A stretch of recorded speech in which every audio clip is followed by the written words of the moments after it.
Salut à tous, bienvenue sur Nicoprime TV. Dans ce deuxième épisode de Cyclopédia, nous allons à nouveau nous pencher sur le fluff de nos jeux, et notamment de notre jeu préféré du moment, Marvel Crisis Protocol. Alors dans Marvel Crisis Protocol, nous dirigeons une équipe de super-héros ou de super-vilains, et c'est généralement ce qu'on appelle une affiliation.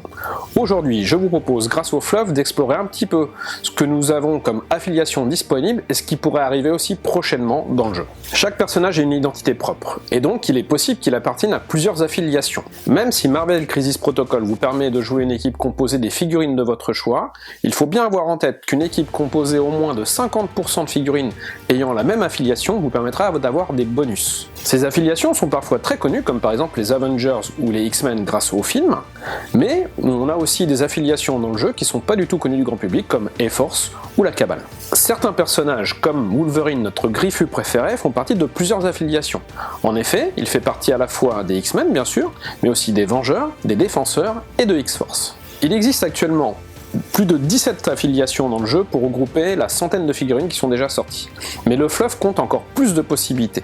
Dans MCP, la plupart des affiliations sont très fluff et souvent issues du MCU. Mais d'autres ont été inventées par AMG et sont complètement fantaisistes. L'affiliation La Cabale par exemple.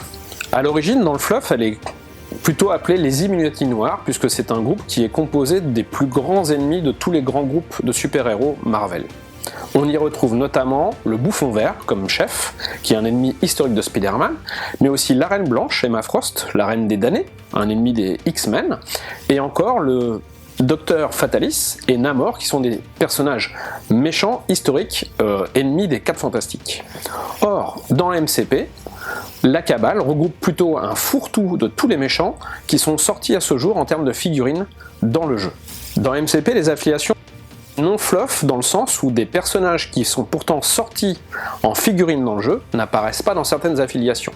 C'est par exemple le cas de Cléa et l'Enchantress, qui à ce jour ne sont pas affiliés à la A-Force, alors qu'à l'origine ces deux personnages font partie de l'équipe réunie par Miss-Hulk dans l'univers Marvel. On voit donc qu'AMG prend des libertés avec le fluff, mais c'est souvent pour rendre le jeu plus fluide.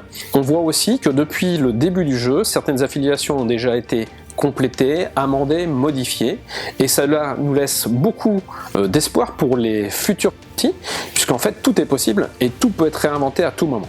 On peut voir aussi qu'AMG a décidé de simplifier les choses pour rendre l'univers plus accessible aux novices et ceux qui ne sont pas plongés corps et âme dans l'univers Marvel Comics. Par exemple, les Vengeurs, comme les X-Men, ont beaucoup plus d'affiliations que dans le jeu. Aujourd'hui dans le jeu on n'a que Avengers et on a X-Men et X-Force. Or, fluffiquement parlant, les Vengeurs ce n'est pas une seule et unique équipe. Dans MCP, la version qui nous est proposée est plutôt basée sur le MCU et donc inspirée des Ultimate Avengers, sortis à la fin des années 90, début des années 2000. Pourtant, dans la série comics, les Vengeurs ont été créés en 1963 et depuis plusieurs autres versions des Vengeurs sont apparues. On a eu par exemple en 1984 les fameux West Coast Avengers, donc les Vengeurs de la côte ouest, qui étaient une équipe secondaire réunie autour de personnages dont Œil de Faucon qui était le chef de cette équipe et qui a ensuite été remplacé par la Sorcière Rouge. En 2009, on a une troisième version des Vengeurs qu'on appelle les Vengeurs Noirs, qui sont apparus à l'époque de Dark Universe, et donc en fait qui était une version regroupée là encore par Norman Osborn le Bouffon Vert, qui se faisait passer pour Iron Patriot, et c'était une version des Vengeurs qui regroupait en fait des super vilains qui se faisaient passer pour des héros. Puis en 2012 apparaissent deux autres versions des Vengeurs, les New Avengers regroupés par Doctor Strange et par Luke Cage, mais aussi les Secret Avengers du commandant Rogers, c'est-à-dire en fait Captain America, mais on a eu aussi d'autres versions après, comme les Savage Avengers, ou encore les Young Avengers, et une version que j'aime beaucoup moi personnellement, c'est les Vengeurs des Grands Lacs, avec Monsieur Immortel, et en fait une bande de Vengeurs très humoristique. Bref, AMG regroupe tous les Vengeurs sur la seule et unique affiliation Vengeurs, pour rendre les choses plus simples, et pour nous permettre avec les figurines sorties de pouvoir déjà créer une affiliation complète et nous permettant d'avoir beaucoup de choix stratégiques.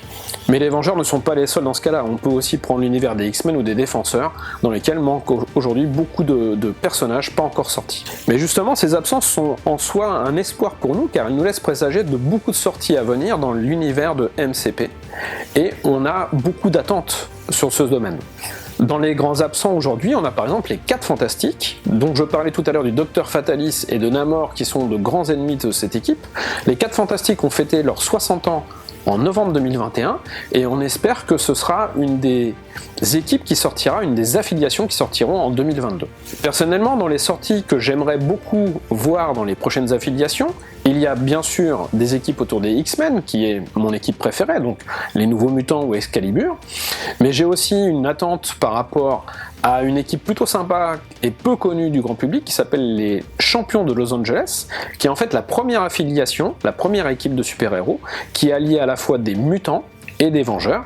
Donc on avait dedans Iceberg, Angel, Hercule qui n'est pas encore sorti, la Veuve Noire et le Ghost Rider. De même, maintenant que Gambit est disponible, on peut espérer que l'affiliation des Maraudeurs puisse être mise à jour, puisqu'on a déjà sorti Mister Sinister et Dents de Sabre. Donc il suffirait de quelques sorties complémentaires pour pouvoir sortir ce groupe de super vilains. On peut aussi imaginer que AMG rende le fluff un peu plus impactant sur le jeu, et modifie des affiliations comme celle de la Cabale dont je parlais tout à l'heure, qui pourrait être baptisée les Maîtres du Mal, qui est un grand groupe de super vilains opposés aux Vengeurs, mais aussi les Spider-Foes, une appellation que moi j'aime pas trop, je préférais qu'elle soit remplacée par les Sinistre Six, qui sont en fait les ennemis les plus importants de Spider-Man, et là je vous conseille d'aller voir Spider-Man 8 si vous ne l'avez pas déjà fait.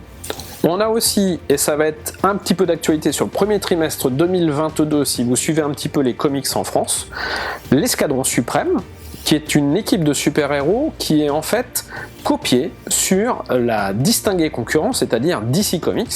Et donc en fait c'est une équipe de super-héros qui a été créée dans les années 70 et qui à l'origine était des vilains copies des grands super-héros de l'univers DC Comics. Donc vous aviez un équivalent de Flash, un équivalent de Superman, et ces super-héros-là ont eu leur heure de gloire à la fin des années 80 dans une série qui s'appelait l'Escadron Suprême, qui ressort en comics en début 2022 et que je vous conseille de lire. Alors, je finirai bien sûr en attente par une équipe que j'aime beaucoup, et là ça va être un sujet de bataille et de bagarre avec Nico, parce que je sais qu'il aime aussi beaucoup cette équipe, c'est la Division Alpha. La Division Alpha, c'est un groupe de super-héros canadiens que j'attends impatiemment voir débarquer dans le jeu MCP. Bref, vous l'aurez compris, moi je suis assez excité par l'évolution du jeu et de tout ce que nous attendons et de ce que nous pouvons espérer comme sortie pour les prochaines semaines, les prochains mois. Voilà, vous aurez compris que Marvel propose en fait un univers suffisamment vaste en termes de fluff pour que nous puissions espérer dans les prochaines années de nouvelles sorties de personnages et d'affiliations. Aujourd'hui nous n'avons fait que poser un petit peu le doigt sur tout ce qui était possible, parce que existe bien sûr beaucoup plus de formations que celles dont nous avons parlé aujourd'hui. On pourrait parler de Puissance 4, on pourrait parler des New Warriors, on pourrait parler de vraiment beaucoup d'autres séries très intéressantes et de personnages qui feront notre bonheur sur la table de jeu. Et vous, du coup, dites-nous en commentaire ce que vous attendez comme sortie et celles pour lesquelles vous êtes le plus impatient. Pour finir cette vidéo, je ne pouvais pas vous laisser sans quelques lectures. Donc, je vous conseille vivement de vous procurer, si ce n'est pas déjà fait, l'intégrale numéro 1 d'Alpha Flight qui est sortie l'été 2021, l'intégrale des Champions de Los Angeles, il n'y aura qu'une seule intégrale, donc celle-ci vous pouvez ne pas la rater. Alors il faut aimer bien sûr les vieilles séries des années 70, parce que ça, je pense, un petit peu vieilli, mais vous pouvez vous procurer à partir de janvier 2022 l'intégrale des Champions de Los Angeles. Et puis si vous préférez un petit peu de contemporain, je vous propose de lire le must-have Ennemi d'État, qui est consacré à Serval, alors que la main des grands ennemis de Daredevil le ressuscite pour l'opposer à plein de super-héros. Voilà, sur ce, j'espère que vous avez passé un bon moment avec moi.